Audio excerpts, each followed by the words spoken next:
menjadikan setiap tempat sebagai sarana belajar. Nah, dari pembahasan dari buku kami tadi ini yaitu tentang homeschooling menjadikan setiap tempat sebagai sarana belajar. Nama penulisnya yaitu Mary Gibbs dan penerbitnya yaitu Nusa Cendekia. Tujuan dari buku ini yaitu yang pertama mendorong pembelajaran untuk berbagi lingkungan, yang kedua yaitu memberdayakan orang tua, yang ketiga yaitu mengembangkan mandiri belajar, yang keempat yaitu stimulus minat belajar, yang kelima yaitu menghadapi tantangan pendidikan modern. Nah, dari buku ini juga ada latar belakangnya. Latar belakangnya itu apa ya? Jadi homeschooling menjadikan setiap tempat bagi belajar yang dan diterapkan oleh masa pendidikan pendidikan belakang yang kaya relevan dengan konteks pendidikan modern. Berikut adalah beberapa poin penting dalam belakang buku ini. Belakang buku ini seperti ada evaluasi pendidikan di rumah, basis pendidikan modern, pendekatan holistik terhadap pelajaran, pentingnya keterlibatan orang tua, inspirasi dari pengalaman pribadi. Dengan latar belakang ini, buku ini bertujuan untuk memberdayakan orang tua, memberikan alat dan strategi untuk menciptakan pengalaman belajar yang lebih bermakna bagi anak-anak mereka di luar sistem pendidikan tradisional. Karena itu penting memahami buku. Nah, di bab pertama ini pembahasannya yaitu arti pendidikan tata sekolah dan tingkat efektif. Nah, sangat menarik ya judulnya yang pertama yaitu arti pendidikan tata sekolah. Pendidikan tata sekolah merujuk pada proses belajar yang tidak terikat pada sistem pendidikan formal. Nah, pembelajaran alami juga menekankan bahwa pendidikan seharusnya bersifat alami dan menyenangkan sesuai dengan keinginan dan kecepatan masing-masing individu. Nah, mungkin efektif itu yaitu alternatif yang valid. Dalam konteks modern, pendidikan tata sekolah hanya memungkinkan tetapi juga dapat menjadikan solusi untuk berbagai tantangan dalam sistem pendidikan konvensional. Nah, kelebihan homeschooling nih. Kelebihan homeschooling memberikan fleksibel dalam memilih materi pembelajaran yang sesuai dengan minat anak. Nah, pembahasan kedua itu apa? Ada sumber-sumber menentukan apa yang Anda butuhkan. Seperti identifikasi sumber belajar. Beragam sumber atau brief menjelaskan bahwa sumber belajar tidak terbatas pada buku teks atau materi formal. Dan juga ada media digital, menggunakan internet, aplikasi eduktif dan platform belajar online yang dapat memberikan akses ke informasi dengan materi pelajaran yang sangat beragam. Dan ada juga buku dan literatur. Buku-buku dapat berbagi genre dan disiplin yang dapat memperkaya pengetahuan anak. Dan juga ada pengalaman praktis seperti kegiatan di luar ruangan, seperti kunjungan ke museum, taman, ke tempat sejarah yang lainnya. Dan juga ada strategi menggunakan sumber belajar di pendekatan kreatif. Brief menekankan pentingnya kreativitas dalam menggunakan sumber-sumber ini. Dan juga ada pembelajaran berbasis minat. Dengan memanfaatkan sumber-sumber yang ada, orang tua dapat membantu anak-anak mengeksplorasi minat mereka sendiri. Dan juga ada juga interaksi sosial. Brief juga menggarisbawahi pentingnya berinteraksi sosial dalam proses pembelajaran. Ada juga kelompok dukungan bergabung dalam kelompok homeschooling atau komunitas pendidikan lainnya dapat memberikan dukungan tambahan bagi orang tua dan anak-anak dalam proses pembelajaran. Dan juga ada karya ini dan khusus dari Brief ya tentang bagaimana teknologi dapat digunakan untuk mengangkat bentuk daring, video edukasi dan sumber daya lainnya yang mendukung pembelajaran di rumah. Dan juga ada kreativitas dalam pelajaran digital yang mengajak orang tua untuk tidak hanya mengandalkan teknologi sebagai alat edukasi sekolah, tetapi juga sebagai sarana untuk meningkatkan kreativitas dan inovasi dalam cara belajar anak. Nah, untuk materi dari mana? Nah, materi selanjutnya yaitu TV atau tanpa TV. Nah, dan pertanyaan-pertanyaan lain tentang teknologi. Pertama itu peran televisi dalam pendidikan. Nah, televisi sebagai sumber informasi. Yang kedua yaitu kontrol konten. Nah, dan dampak negatif dari televisi itu ada juga loh. Nah, dampak negatifnya yang pertama yaitu potensi distraksi. Dia juga menekankan bahwa televisi dapat menjadi distraksi yang mengganggu proses belajar anak. Yang kedua yaitu keterampilan sosial. Terlalu banyak waktu di depan layar dapat mengurangi interaksi sosial anak dengan teman-teman sebaya dan keluarga. Nah, teknologi lain dalam homeschooling. Penggunaan teknologi modern selain televisi juga membahas berbagai teknologi lain seperti komputer dan internet. Nah, pembelajaran daring menyarankan penggunaan kursus online dan platform pembelajaran digital sebagai cara untuk memperluas pengetahuan anak-anak. Nah, pertanyaan-pertanyaan lain tentang teknologi, jadi perkembangan penggunaan teknologi, dan bagaimana Anda tahu bahwa mereka sedang belajar. Anda seperti pengawalan aktivitas, beri menekankan penggunaan otomatis sebagai metode untuk mengajar belajar anak. Dan juga ada diskusi dan refleksi, mengadakan diskusi rutin dengan anak tentang apa yang mereka pelajari dapat memberikan wawasan tentang pemahaman mereka.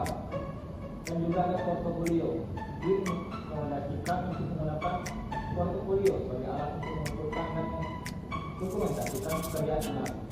Dan juga ada evaluasi berbasis proyek, menggunakan proyek sebagai evaluasi dapat memberikan gambaran yang lebih jelas tentang keterampilan dan pengetahuan anak. Dan juga ada kemandirian dan motivasi. Beri menekankan bahwa anak-anak harus memiliki kesempatan untuk mengambil inisiatif dalam pelajaran mereka. Dan juga ada minat dan rasa ingin tahu. Perhatikan minat anak dan rasa ingin tahunya juga merupakan cara untuk menilai apakah mereka sedang belajar dengan efektif. Dan juga umpan balik dari lingkungan seperti interaksi dengan komunitas, beri menyarankan agar orang tua melibatkan anak-anak dalam belajar atau kelompok peduli. Dan juga ada sumber daya eksternal, menggunakan sumber daya eksternal seperti tutor atau program pendidikan tambahan juga dapat membantu mengevaluasi kemajuan belajar anak. Nah, untuk materi selanjutnya itu, materi selanjutnya itu membaca dan menulis.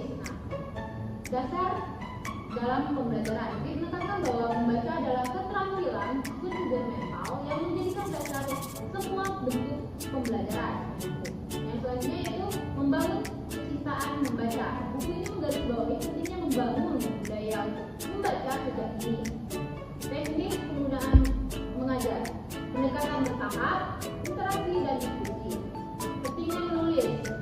Ekspresi diri menulis adalah cara untuk anak untuk mengekspresikan pikiran, perasaan mereka. Keterampilan kritis. Menulis juga membantu anak untuk mengembangkan keterampilan berpikir kritis dan analisis.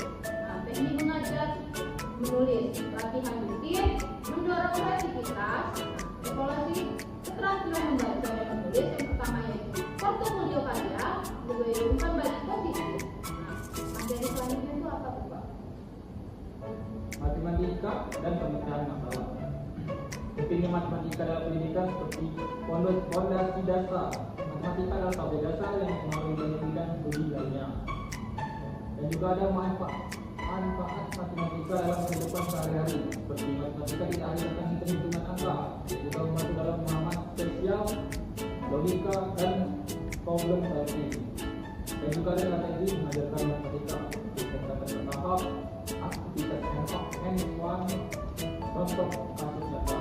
Dan juga ada pencarian masalah seperti latih problem solving, seperti menetapkan fungsinya latihan problem solving dalam matematika. Dan juga ada menggunakan teknologi industri, teknologi industri seperti software, komputer, dan aplikasi mobile, membantu dalam visualisasi konsep matematika dan memberikan variasi yang sesuai problem solving. Juga ada integrasi dalam topik lain. Hubungan dengan topik lain, matematika tidak visualisasi yang harus terkait dengan topik lainnya seperti sains, geografi, dan ekonomi. Dan juga ada integrasi dan berbalik posisi, portofolio kerja, berbalik posisi. Nah, untuk satu selanjutnya itu. Materi selanjutnya itu tentang sains. Pentingnya pendidikan sains. Pendidikan pemahaman dunia itu juga berkata bahwa sains adalah fungsi untuk memahami dunia di sekitar kita. Pengembangan keterampilan berpikir kritis. Pendidikan sains tidak tentang berfakta atau teori, dia juga melatih anak-anak untuk berpikir kritis, analisis informasi dan menyelesaikan masalah. Metode mengajar sains itu yaitu pertama, pembelajaran praktis, eksplorasi alam, integrasi sains dengan subjek, interdisipliner, juga menunjukkan bagaimana sains juga berintegrasi dengan subjek seperti matematika, seni, dan sejarah. Konten sejarah, memahami perkembangan ilmu pengetahuan melalui konteks sejarah juga penting. Sumber daya untuk pembelajaran sains pertama yaitu buku dan media edukasi. Yang kedua yaitu kegiatan eksternal, evaluasi pembelajaran sains, proyek dan presentasi. Yang ketiga yaitu umpan balik pembelajaran. Yang selanjutnya itu apa? Ada tentang sejarah, tentunya pendidikan sejarah seperti memahami konteks, belajar dari kesalahan masa lalu, atau juga metode sejarah seperti pendekatan analisis dengan sumber daya beragam, dan juga ada aktivitas praktisnya seperti proyek sejarah melibatkan anak-anak dalam proyek yang berkaitan dengan sejarah seperti membuat timeline atau diorama dapat membantu mereka memahami peristiwa sejarah dengan lebih baik. Dan juga diskusi di depan, mengadakan diskusi atau debat sejarah tertentu dapat membantu anak-anak mengembangkan keterampilan berpikir kritis. Dan juga ada keterkaitan dengan kehidupan sehari-hari seperti relevansi sejarah, menghargai keragaman budaya. Dan juga evaluasi sejarah seperti ide kreatif, umpan balik, konstruksi. Nah, untuk adanya itu apa Bu? Nah, materi selanjutnya itu AST. Nah, AST itu pentingnya pendidikan seni, yaitu mengekspresikan diri, menekankan bahwa seni adalah salah satu cara untuk bagi kita anak-anak untuk mengeksplorasikan diri mereka. Mengembangkan kreativitas, pendidikan seni berperan penting dalam pengembangan kreativitas anak. Nah, buat metode mengajar seni yang pertama itu pendekatan praktis, yang kedua yaitu integrasi dengan subjek lain. Nah, aktivitas kreatif yaitu proyek seni, kunjungan ke galeri dan museum. Yang selanjutnya yaitu evaluasi pembelajaran seni, portofolio karya, dan umpan balik positif. Nah, materi selanjutnya itu apa? Ini ada juga tentang perubahan saat anak ini tumbuh dewasa. Transisi menuju dewasa seperti perubahan perkembangan. Dia juga menjelaskan bahwa masa remaja adalah periode penting dalam perkembangan individu, di mana anak-anak mulai membentuk identitas mereka sendiri dan mengeksplorasikan minat serta tujuan hidupnya. Dan juga ada kemandirian atau fokus utama dalam bab ini adalah bagaimana homeschooling dapat membantu anak-anak mengembangkan kemandiriannya. Dan juga kalian tentang keterampilan hidup, persiapan untuk kehidupan dewasa, pengembangan sosial, dan juga ada pendidikan lagi seperti belajar sepanjang hayat, pentingnya hubungan emosional. Tantangannya yang dihadapi ini seperti menghadapi realitas dunia nyata, dan juga kesehatan mental dan emosional. Untuk materi itu. Nah, materi selanjutnya yaitu pertimbangan praktis. Nah, pertimbangan awal yang pertama yaitu motivasi dan tujuan. Dikedepankan bahwa pentingnya orang tua untuk memahami motivasi mereka dalam memilih homeschooling. Nah, yang selanjutnya itu kesiapan orang tua. Orang tua harus mempertimbangkan kesiapan mereka dalam menjalankan peran sebagai pendidik. Nah, kelebihan dan kekurangan homeschooling yaitu kelebihan yang pertama fleksibel.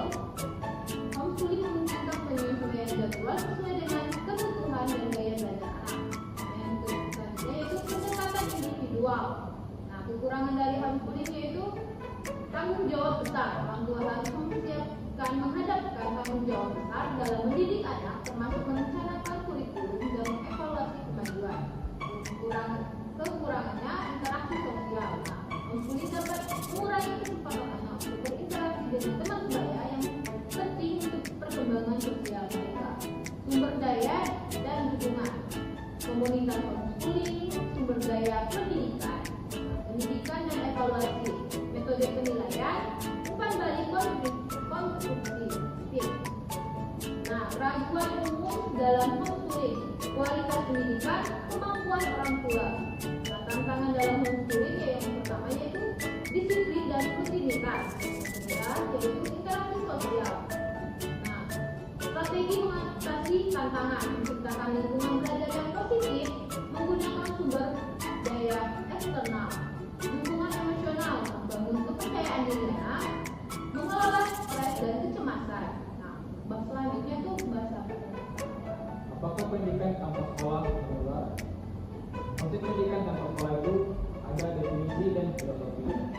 Dia juga menjelaskan bahwa pendidikan tanpa sekolah merujuk pada pendekatan yang tidak terikat pada sistem pendidikan formal, mana belajar dapat terjadi di berbagai lingkungan dan melalui berbagai metode. Dan juga ada perubahan paradigma dalam cara pandang masyarakat terhadap pendidikan. Dan juga ada penyebaran ide pendidikan tanpa sekolah. Seperti dampak teknologi menunjukkan bahwa kemajuan teknologi terutama internet telah memfasilitasi penyebaran ide pendidikan tanpa sekolah. Jadi pada orang belajar menggunakan belajar yang berbasis online maupun offline yang selalu berkonsentrasi pada penyebaran konsep ini. Juga tantangan dalam menerima pendidikan tanpa sekolah seperti stigma sosial. Meskipun ada banyak masyarakat pendidikan tanpa sekolah, masih ada stigma sosial yang melekat pada konsep ini. Dan juga ada kekhawatiran tentang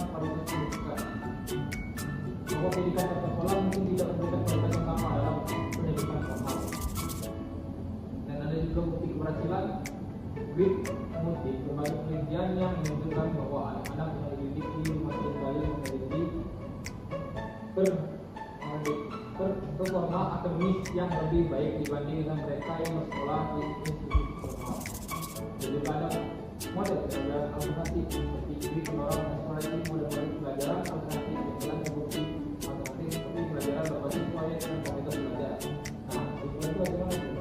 Nah, kan dapat disimpulkan tuh dari 13 bab yang kami bahas. Nah, dapat disimpulkan melalui kesimpulan melalui ini, Mendikbud berharap dapat memberikan panduan praktis bagi orang tua yang mempertimbangkan atau sudah menjalani homeschooling serta menunjukkan bahwa pendidikan di rumah bisa menjadi pilihan yang valid dan bermanfaat bagi perkembangan anak-anak mereka. Wah, keren banget nih bukunya. Bagi orang-orang tua yang ingin menghomeschooling anaknya tuh keren banget beli bukunya. Nah, kisaran harga bukunya tuh sekitar 100.000 ke bawah tuh, bisa di Shopee atau di mana Kak? Nah, tuh atau di TikTok Shop juga ada biasanya Kak. Nah, rekomen banget nih beli bukunya. Mungkin itu aja pembahasan kami tentang homeschooling menjadikan setiap tempat sebagai sarana belajar. Baiklah, sekian dari kami akhiri. Bila ada kata-kata yang mohon maaf. Wassalamualaikum warahmatullahi wabarakatuh.